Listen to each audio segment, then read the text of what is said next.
Hello, BW. I want to welcome you to this year's virtual celebration of our Alumni Merit Award winners.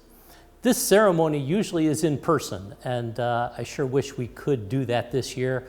With the pandemic, of course, we can't, so we're doing it virtually. But for our honorees, please know that we will bring you together in person, because that's where BW is best, when we are together in person. But for this moment, we are doing a virtual recognition of your accomplishments. And so this year we have 5 award winners, 5 merit award winners, representing 5 different areas of work. We have an educator, we have someone whose life was in athletics, we have somebody in the legal profession, the business world, and human resources. 5 BW alumni who have excelled, and today are really role models and inspirations for the entire BW community. And so I congratulate the 5 of you. Unfortunately, one of the 5, Carole Ratcliffe, has passed away, and so we remember her in our thoughts and prayers. But to the other 4, please know that we look forward to welcoming you back to campus, celebrating with you in person, and I'm going to ask you to continue to be an inspiration and a role model for BW students today. It's well known that we expect our graduates to go out and do amazing things. And the 5 award winners this year have done exactly that. And so I'm thrilled to be able to welcome you, to congratulate our honorees, and I'm going to turn the program over to Christy Davenport, our Director of Alumni Engagement, who will introduce this year's Alumni Merit Award winners. Thank you. Hello, BW. My name is Christy Davenport, and I'm the Director of Alumni Engagement. I'm honored to present to you our 2020 Alumni Merit Award recipients. Our first recipient is Dr. Cesar Carrino, class of 1952. One of my favorite professors at Baldwin Wallace was Dr. Robert Kosovoom, biology professor. The reason I liked him so well is that he was such a good teacher, so I stayed with him with all the courses he taught. He unfortunately had a very, very strong reputation for giving only C's to his students, even good students. But nonetheless, I invited him to be on my committee when we had the senior project. Unfortunately, he gave me a C, which I didn't expect. All the rest of them gave me an A, for which I was most grateful. On December 10th, 1948, our room was burned down because someone flicked a cigarette on the carpet outside our door.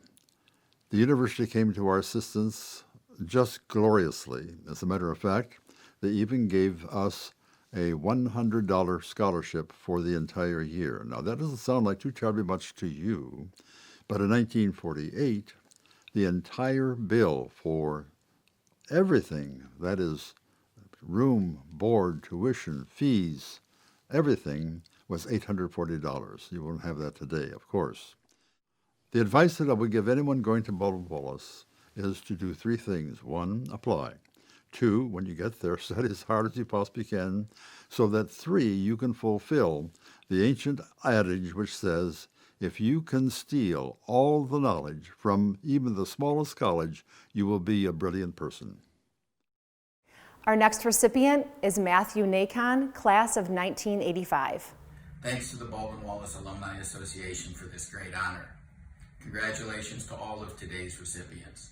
As I read your biographies, I'm impressed just to be in your company. My Baldwin Wallace experience was probably the best 4 years of my life. As I've told my children, your undergraduate experience should be, and as I've watched them, I believe theirs was for them as well. I'm grateful to Baldwin Wallace for so many things. A fantastic undergraduate education, great professors like Charlie Burke and Louis San Marco, who taught me as much outside the classroom as they did inside the classroom. It's the place where I met my closest friends and my lifelong friends. But more than anything else, I'm grateful to BW as being the place where I met my wife, Karen Rocky Nakon, who graduated in 1987, and for being the place that taught me to be resilient when we lost her to breast cancer in 2003. I'm proud of my legal career. I'm proud of my law firm, Wickens Panza, which has tried cases as high as the United States Supreme Court. I'm proud of my service with the Cleveland Legal Aid Society. I'm proud of all the community service that me and my firm have accomplished over the last 20 years. But more than anything else, I'm proud of the way my family responded to Karen's death by forming the Karen P. Nakon Breast Cancer Foundation, a Northern Ohio charity that has now kept a roof over the heads of more than 1,000 Ohio families as they battled a breast cancer diagnosis. As for my advice for current students, I would say trust your decisions. You'll make good ones for yourself. Be confident, and more than anything else, be flexible, because you never know when life will throw you a curveball. Thank you very much. Our next recipient is Carole Filsinger Ratcliffe, class of 1968, honored by her sister, Tina Davenport. I'm Tina, Carole's youngest sister. When Carole left for Baldwin Wallace College, I was in elementary school, and boy was I glad to see her go. I got a larger bedroom, and I didn't have to put up with her teasing anymore. But as life went on, the age gap between Carole and I closed. We often talked about our college experience, and I will say this, she loved Baldwin Wallace College. I think she liked it because of the small town feel, and it's not only because of her classes and the educational side, but she participated in many extracurricular activities, often taking a leadership role. And I think these interactions outside the classroom provided Carole with life skills of dealing with people from all walks of life and communicating and just plain leadership ability. After college, Carole went into the yacht brokerage business. At the time, it was a man's world. Carole delved into it, learning everything possible that she could. It was always fun going with her on a boat and having her talk to people about it. They always underestimated her knowledge of it, and it was fun watching people's expressions. Carole's competitive edge in life served her very well. After college, she also took up golf, which she loved. She worked hard, practiced hard, and one of her biggest accomplishments was qualifying for the U.S. Women's Amateur Championship. Later in life, Carole became involved with business startups and entrepreneurships. Through the Ratcliffe Foundation, Carole provided many with the opportunity to develop skills and knowledge about small businesses and just life in general. She loved seeing people succeed. Thanks to the Ratcliffe Foundation, Carole's dream will continue on.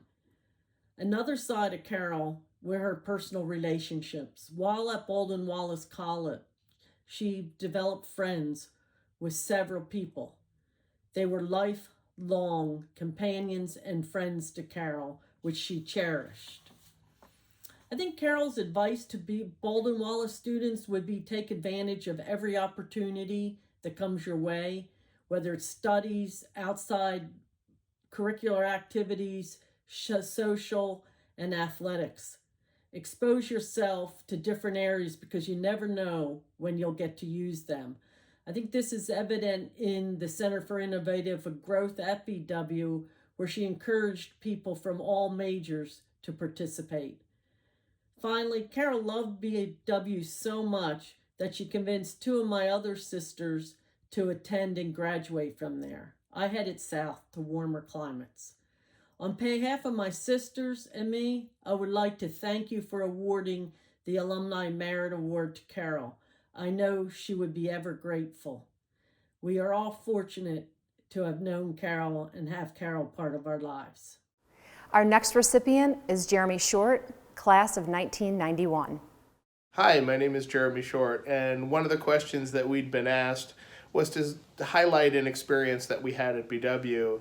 One of the ones that I always articulate when I'm talking about my time at BW is the time that I'd overslept for a final. And my professor had gone down to the head of the department, who was my advisor at the time, and said, "Hey, Jeremy's late. He's missing his final." And my advisor called me and said, "You have to get here." And I raced over, finished the final on time, missed an A by 2 points. It will haunt me forever. But I think that highlights the passion and commitment and support of the BW community that you get when you are a student at BW. It has always been amazing to me, and something that I appreciated not only during my time at BW, but for years and years after. And if I could offer a piece of advice for the students who are coming out of BW, it's to use those resources, use those networks, use the people to help you get your footing underneath you. Rely on the talent of people who've spent a lifetime working in this field and trying to give you the support necessary to be successful. There are contacts and networks, folks that you can count on, folks who are available to help you, not only during your 4 years, but for years and years after. I'm tremendously proud and pleased to have been a member of the BW community, and so honored to have won this award. Thank you so much. Thank you, BW. Best of luck to you all. Our next recipient is Raymond Ebersole, class of 1983. Ebersole earned a Bachelor of Arts in Health and Physical Education from BW. He enjoyed a highly distinguished career in athletic administration with the Cleveland Cavaliers and Cleveland Parks and Recreation before working as an interscholastic athletic director in 4 Northeast Ohio school districts for 27 years. In 2017, Ebersole retired from the Hudson City Schools after fundraising more than $9.1 million for athletics. In 2018, he came out of retirement to serve as the interim athletic director for Strongsville. Regarded as a leader in the profession, Ebersole has mentored several athletic directors over the years and has served on countless committees at the local, state, and national levels. Among Ebersole's most notable accolades, he was named the OIAAA Ohio Athletic Director of the Year and was one of 8 individuals honored nationwide with the NIAAA Distinguished Service Award in 2015. In 2018, he was honored with induction into the NEOIAA and OIAAA Hall of Fame, the most prestigious honor an athletic director can receive in the state of Ohio. And now here's Pat Dunleavy with some closing remarks. Wow. Do we have talented, accomplished, and inspiring recipients of the Alumni Merit Award this year? We sure do. I hope you enjoyed those brief videos. As we close our program today, I just want to add some congratulations from 2 groups. One is the Alumni Council. That's the group that selected our recipients. They wish you congratulations. And then secondly, the philanthropy and alumni engagement team is so proud of you, and we want to share our congratulations. I had the good fortune many years ago to have won this award. And I have to tell you, it was a special day in my life. My parents were here, my siblings, my wife and kids, and some teammates and classmates of mine. I consider it one of the highlights of my life, and it was a great day to be on campus. We want you to have that same feeling. So when it's safe, we're going to have you back to campus so you can have the same experience. Thank you everybody for participating today and for watching. And so I'll leave you with this thought. Until we can meet again here on campus, be safe, be well, and remember, we're all Yellow Jackets for life. Cheers.